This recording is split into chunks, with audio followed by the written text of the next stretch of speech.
Ayo, what it do, YouTube? It's your boy Alvin MB10, aka AMR10, and what I got for today is some more NBA 2K23 Next Gen. And as you can see by what's on the screen for today, the build that I have for you happens to be the best Michael Jordan build on NBA 2K23 Next Gen. And let's just say, this build might be a little bit something special. As you can guess, it is a two-way build that comes with elite contact dunks, decent shooting, gold quick first step, the ability to really contest shots on the defensive end, and a little bit of an interior defense. Now, getting straight into the build, as most of you know, Michael Jordan, starting shooting guard, right-handed, jersey number 23 for the Chicago Bulls, formerly referred to as the GOAT until a young kid named LeBron James came into the league and a bunch of people are considering whether he is. Height-wise, Jordan did measure in at about 6'6", while weighing about 215 pounds, and wingspan-wise, we elected to go with 7 foot, or at least I elected to go with 7 foot, mainly because I wanted to get the ability of having his block at a 75, because at 6'11", it's only allowed to be a 74, but I wanted to add at least a 75 to get that gold chase down artist. And then body shape wise, you can obviously go solid because the man was kind of defined when he was playing in the league. He wasn't as jacked as athletes are now, but still. Before we get into the skill breakdown for this build, I do gotta say, if you enjoyed today's video and you want to see more content like this, hit that like button. Don't forget to drop a comment down below telling me what build you want to see next, or any benefits or critiques you have of this build that we're showing you now. Also, share the video because it does help with the YouTube algorithm and getting this video out there so we can get more people towards the channel, helping fund some of the videos. And if you're new to the channel and you ain't done so yet, don't forget to hit that subscribe button as well as turning post notifications on because it does help quite a bit. Plus, we are racing to 1,700 subscribers. Now, first things first, getting the physicals out the way, we decided to give him a 75 speed, which is not the quickest, and the 79 on the Excel, which again is not the quickest. But it does actually play kind of well because I've recently been running my Paul George build and it is at about a 78 speed, 78 Excel. And it doesn't feel too slow when I'm playing on my servers at least. Vertical wise, decided to go with an 82 because you will want to get at least all forms of contact dunks, and then stamina wise, decided to go with a 91, as well as giving this build a strength of a 35. Now, as most of you know, usually I would say, oh, let's try and get bully on the build, but the truth of it is I did find out that bully only truly plays an impact when you're going for driving layups, in which case it is not necessary. The things to aim for most likely are back down punisher when playing in the post, which is why we decided to go with an 80 when it came to the post control, because it did allow us to get at least gold back down punisher, Dreamshake, Dropstepper, and Hall of Fame Post Spin Technician on this build, which for most of you who saw some of Jordan's highlights, the man was a master at the post. Driving dunk wise, as you can guess, we decided to go with the 93 because it does allow us to get those all forms of elite contact dunks, whilst also getting Gold Limitless TakeOff, Gold Slithery Finisher, and Gold Posterizer. Then when it came to the driving layup, decided to go with an 82 because it does allow us to get that Hall of Fame Giant Slayer and Pro Touch, as well as getting a few extra badge points. And then on the close shot, decided to go with an 84 because it does allow us to get that Gold Fearless Finisher.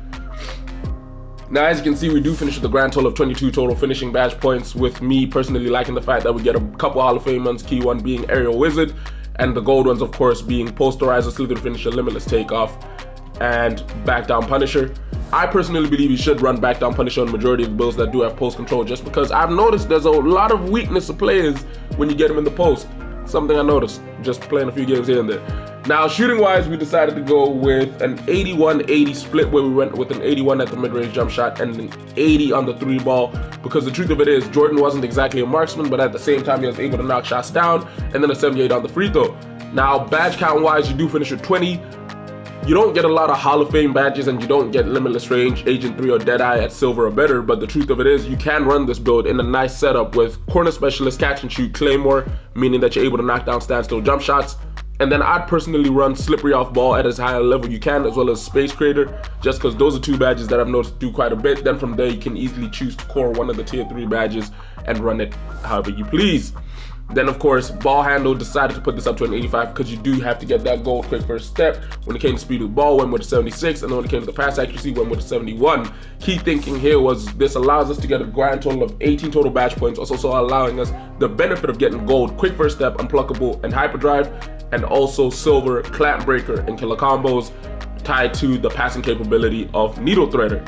If it's me, personally, I will core killer combos. I would slap on quick first step, unpluckable at a lower, not gold tier, hyperdrive, and then I'd slap on some of those +4 badge points you get from playing my career on this to get hyperdrive and needle threader. And then you got to think about clamp breaker, because the truth of it is, I don't know, a few people do run clamps, but a lot of people don't, so I don't know if clamp breaker is really necessary, because again, what does the badge say it does? improves players' ability to fight off contact, protect the ball, and drive opponents. Oh, never mind. Yeah, I'd run Clamp Breaker. Yeah, I had the wrong idea there. I would run Clamp Breaker. On the defensive side of the ball, we decided to go with an 85 when it came to the perimeter defense, and an 85 when it came to the steal, because we wanted the ability of getting Silver Challenger, Silver Glove, and Silver Interceptor. And then when it came to the interior defense, we decided to go with a 55 on the interior defense, and then on the block, as I said, the reason we went with the 7-foot wingspan was so we could get a 75 on the block. Okay, I did something wrong there. I did something terribly, terribly wrong. That's why that should not be a 36. That should be a 40. There you go. Went with a 75 on the block because it does allow us to get that gold chase artist. Now, as you can see, we do finish with 18 total badge points. Again, you do have to run 10 at the lower tiers, so I would slap on Challenger and most likely off-ball. No, Challenger, ankle braces, and some form of off-ball pest or workhorse. And then you can easily core one of these tier 3 badges. I'd personally core Challenger and then maybe slap on Glove.